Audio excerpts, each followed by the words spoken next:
를 강조하는 우리 친구가 강연하는 얘기를 들은 적이 있습니다.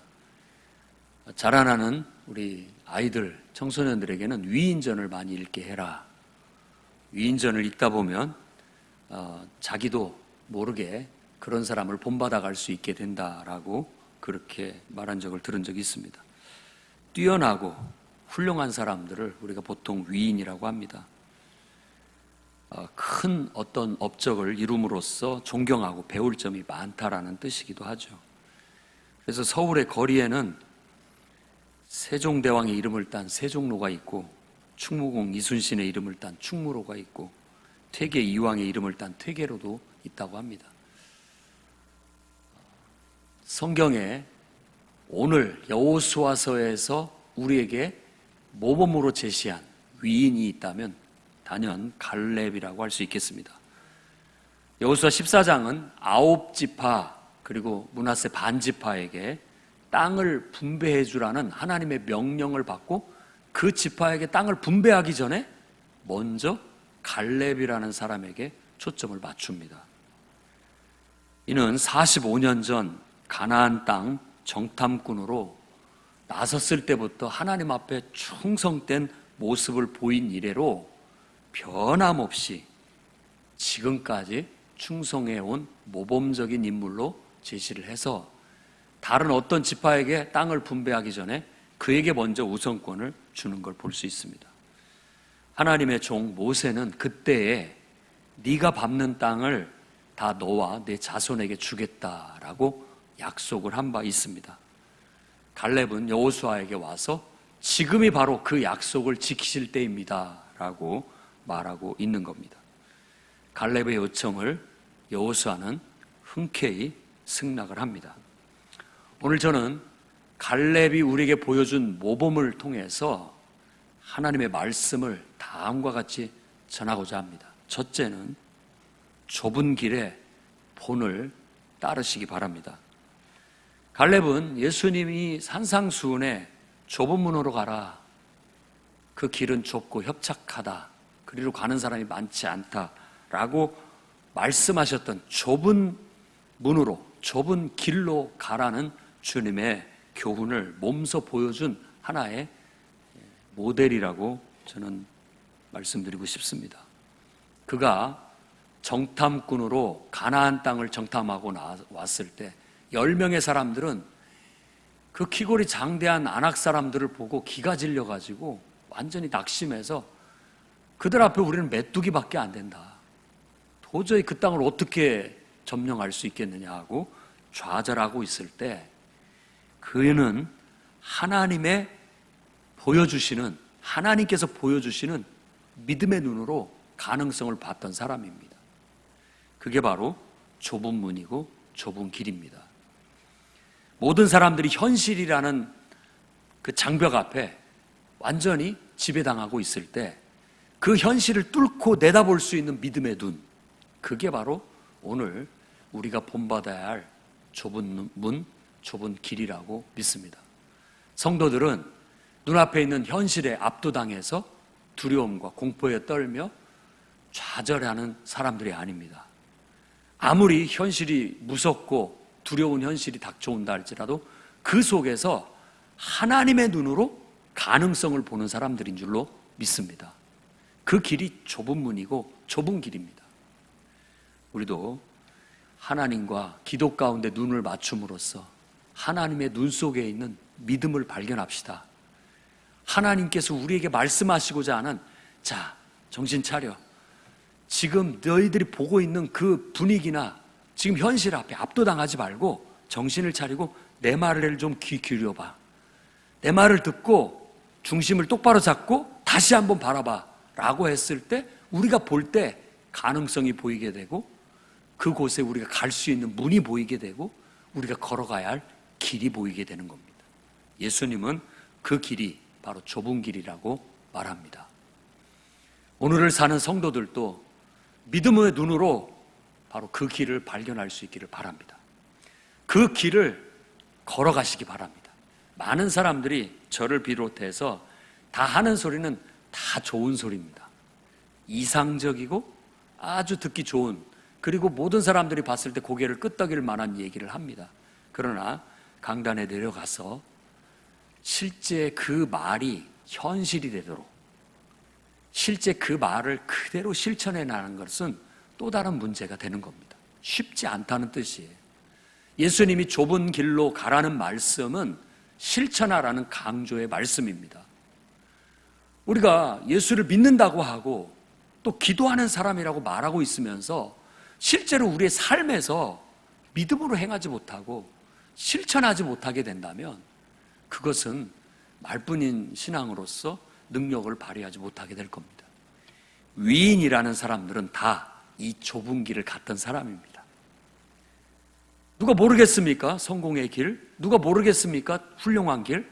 하지만 그것을 살아낸다라는 거, 그걸 실천한다라는 것이 그 사람을 위대한 위인으로 만들 수 있었던 겁니다.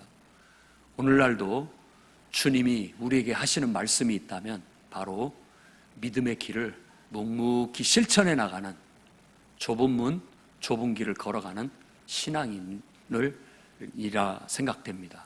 주님은 그런 사람들을 부르고 계시고 그런 길을 가라고 오늘 또 우리에게 귀뜸해 주고 계시는 거예요.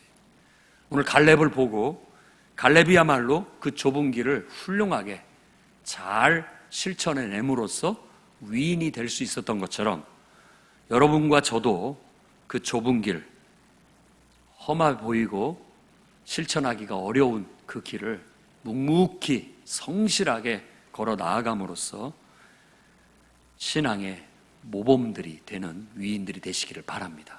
그래서 우리 풍요로운 교회에 누구누구는 정말 모범이 되고 귀감이 될 만한 분이다 라고 그렇게 알려졌으면 좋겠습니다.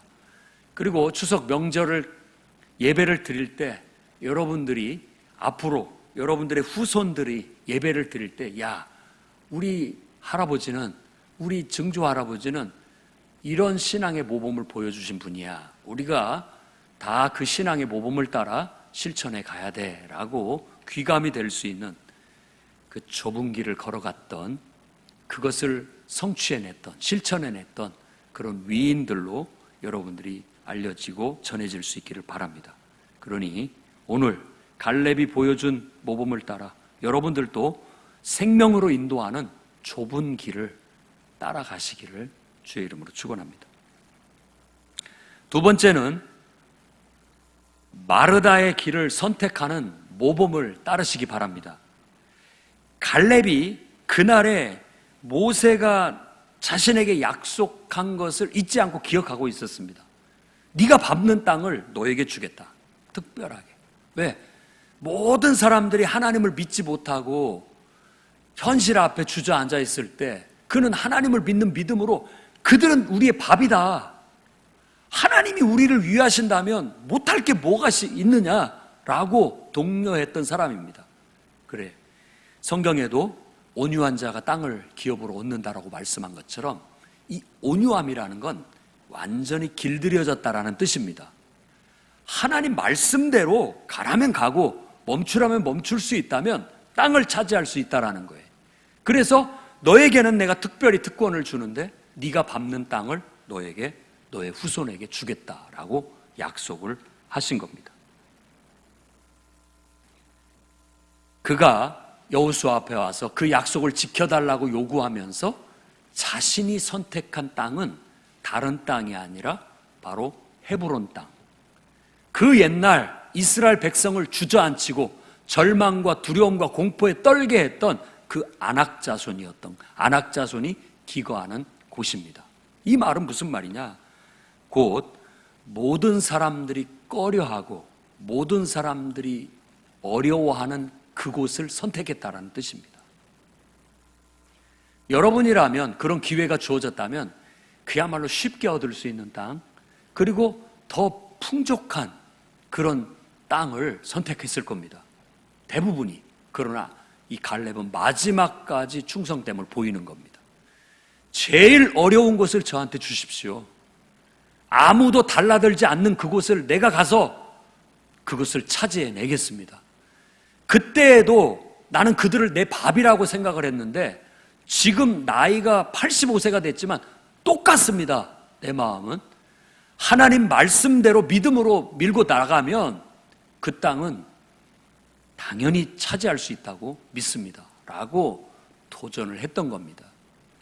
저는 이 정신이 신약 성경에 똑같이 보여주는 이야기가 마르다와 마리아의 이야기라고 생각됩니다. 성경 말씀 누가복음의 10장에는 마리아라는 동생이 주님의 발치 앞에 앉아서 말씀을 듣고 있었어요. 그때 그 언니 마르다는 준비하는 일이 너무나 많아서 분주하게 움직이고 있었습니다. 그래서 머리에 흐르는 땀을 흘려가면서 그 복잡한 그런 가운데 일손이 부족할 때 예수님한테 귀뜸을 줍니다. 마리아에게 좀 도와달라고, 내가 너무 많은 일 때문에 힘드니까 좀 도와달라고 부탁을 드리게 됩니다. 그때 예수께서 하시는 말씀이 마르다야, 네가 할 수 있는 만큼만 해라, 괜찮다 라고 말씀하신 거예요. 책망하시는 게 아닙니다. 그리고 몇 가지만 하든지 한 가지만 하든지 해라. 마리아는 이 좋은 편을 택했으니까 뺏기지 않을 것이다 라고 얘기합니다.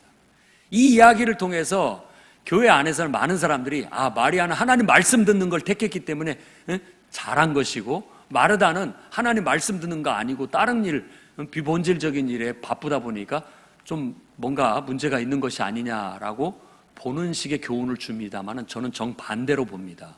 이 말씀은 마르다를 위한 말씀이에요. 마르다를 위한 말씀. 마리아는 그냥 양념이죠. 진짜는 마르다를 위한 것입니다. 마리아는 어디에 앉아 있습니까? 하나님 말씀을 듣는 좋은 자리에 앉아 있습니다. 대부분의 성도들은 정말 단정하게 옷 입고 편안하게 하나님 말씀을 듣고 은혜 받고 돌아가기를 원합니다. 그러나 그렇게 누군가는 하나님 말씀을 듣고 은혜 받고 돌아가기 위해서 보이지 않는 곳에서 마르다 같은 맏언니의 섬김이 있어야 된다라는 거예요. 저는 마르다는 그런 분이라고 생각합니다. 자, 누군가는 말씀을 듣고 은혜 받을 수 있도록 내가 뒤에서 뒷수발을 해줘야 되겠다, 섬겨줘야 되겠다. 그 일은 많은 사람들이 하기 싫어하는 일입니다. 꺼려하는 일이에요. 그러나 누군가는 시간을 내야 되고, 누군가는 희생을 해야 되고, 헌신을 해야만이 누군가는 편안하게 앉아서 은혜를 받을 수 있고 변화될 수 있는 거예요. 다만 늘 그 입장에 선 사람은 마르다 같은 그런 심정이 됩니다. 저 사람들도 좀 와서 도와줬으면 하는 마음이 들겠지만, 사실은 그것마저도 주님은 허락하지 않은 거예요. 그런 마음 갖지 마라. 너 할 도리만 하면 된다라고 말씀하시는 거죠. 그래서 저는 갈렙이 보여준 이 헤브론 땅 아낙 자손을 선택하는 이 길은 많은 사람들이 꺼려했던 길이고 두려워했던 그런 장소입니다. 그러나 그는 믿음의 충성됨으로 그것을 내가 앞장서서 해결해 내겠습니다, 꺼려하는 그곳을 내가 차지하는 걸 보여주겠습니다 라고 나섰던 사람입니다. 마르다도 모든 사람들이 편안하게 은혜 받고 변화될 수 있도록 내가 뒤에서 봉사하겠습니다 라고 선택했던 사람입니다. 저는 그 길이 오늘 우리에게 모범으로 보여준 길이라고 믿습니다. 여러분, 성도의 길은, 주님을 충성되게 섬기는 제자의 길은, 사역자의 길은 누군가가 은혜 받고 변화될 수 있도록 내가 뒷받침하고 섬기는 일인 줄 믿습니다. 그게 바로 맏언니의 신앙입니다. 갈렙과 같은 맏형의 신앙을 우리가 배울 수 있었으면 좋겠습니다.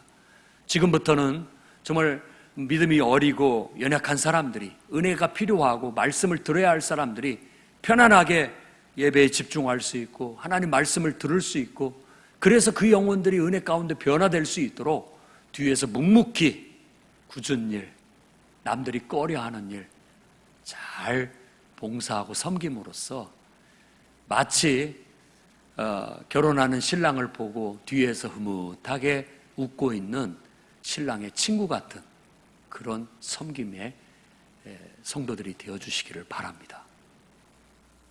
마르다가 내가 이렇게 해주니까 저렇게 은혜 받고 기뻐하고 변화되니까 나도 참 좋다.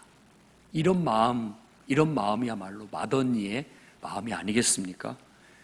갈렙이 모든 사람들이 꺼려하는 저 안악자손은 제가 때려잡겠습니다. 모두가 꺼려하는 그곳은 제가 가서 정복함으로써 용기를 보여주겠습니다. 라고 나서는 것을 보고 아마 맏형 같다라고 느꼈으리라 생각합니다. 오늘 이 자리에 있는 우리 풍요로운교회 성도들은 갈렙처럼 혹은 마르다처럼 모두가 꺼려하는 굳은 일에 앞장서는 맏형과 맏언니의 신앙을 따를 수 있기를 주의 이름으로 축원합니다. 세 번째는 한결같은 사랑을 본받아 따라가시기를 바랍니다. 갈렙은 45년 동안 하나님께 충성을 다했다라고 말합니다. 말이 45년이지 쉬운 일이 아닙니다. 한 시대를 정말 하나님 앞에 귀하게 쓰임 받았던 하나님의 종인 조영기 목사도 제가 그의 쓴 책을 봤는데 성역, 그러니까 목회를 말하는 것, 목회 45년, 그분도 45년간을 목회하셨다라고 그렇게 얘기합니다. 갈렙의 45년에 맞춘 것인지는 모르겠습니다만은 그가 충성되이 하나님을 섬겼던 것을 귀하게 여기고 있다라는 걸 알 수 있습니다. 성경에도 진리 혹은 진실, 충성이라고 번역할 수 있는 단어가 에메트라고 하는 단어입니다. 보통 우리가 진리라고 알죠. 진실함, 에메트. 이 단어의 철자는 히브리어 철자의 첫 글자, 그리고 가운데 글자, 그리고 마지막 끝 글자 철자를 이용해서 세 개의 철자로 이루어진 단어입니다. 그래서 모음을 붙여 에메트라고 발음을 합니다. 처음, 중간, 끝이 똑같다라는 뜻이에요. 지금 이 갈렙의 말을 들어보면 똑같아요. 처음 정탐꾼으로 발탁됐을 때 그들은 내 밥이다.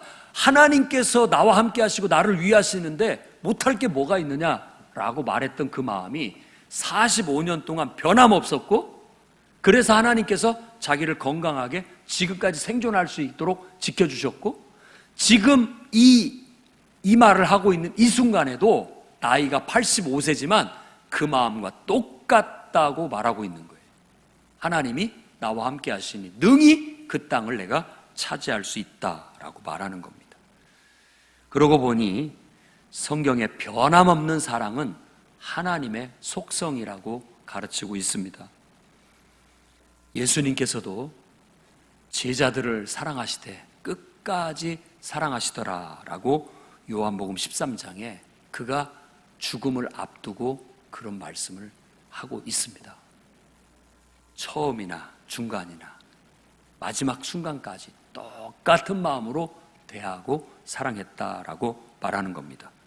오늘날 하나님의 형상을 회복한 거듭난 우리 성도들도 이 정신을 본받기를 바랍니다. 처음 예수를 믿을 때나 지금 내가 예수님을 섬기고 있을 때나 나이 많이 먹어 이제 하나님 앞에 갈 날이 얼마 남지 않을 때나 똑같은 마음을 가지시기 바랍니다. 우리가 왕년이라고만 말하면서 구태여 핑계대지 않는 성도들이 됐으면 좋겠습니다. 그 젊었을 때나 지금이나 나이를 먹어 힘이 없을 때나 나는 똑같은 마음이다. 똑같은 마음으로 하나님을 사랑하고 똑같은 마음으로 지금도 내가 할 수 있는 최선을 다해 그분께 순종하고 충성을 다한다라고 말할 수 있었으면 좋겠습니다. 사도 바울도 사도행전 20장에 나의 달려갈 길과 주 예수께 받은 사명, 곧 하나님의 은혜의 복음을 증언하는 일을 마치려 하면은 내 생명을 조금도 귀하게 여기지 않는다라고 말하면서 자기 앞에 닥쳐있는 고난과 결박, 환난을 앞에 두고 죽을 걸 각오하고 그와 같은 말씀을 했습니다. 오늘 이 말씀을 듣는 우리 풍요로운교회 모든 성도들도 정말 이 모범을 본받아서 갈렙처럼 예수님처럼 또 바울처럼 처음이나 끝이나 변함없는 정말 충성된 성실한 신앙의 모범을 보일 수 있는 여러분이 되시기를 주의 이름으로 축원합니다. 기도하겠습니다.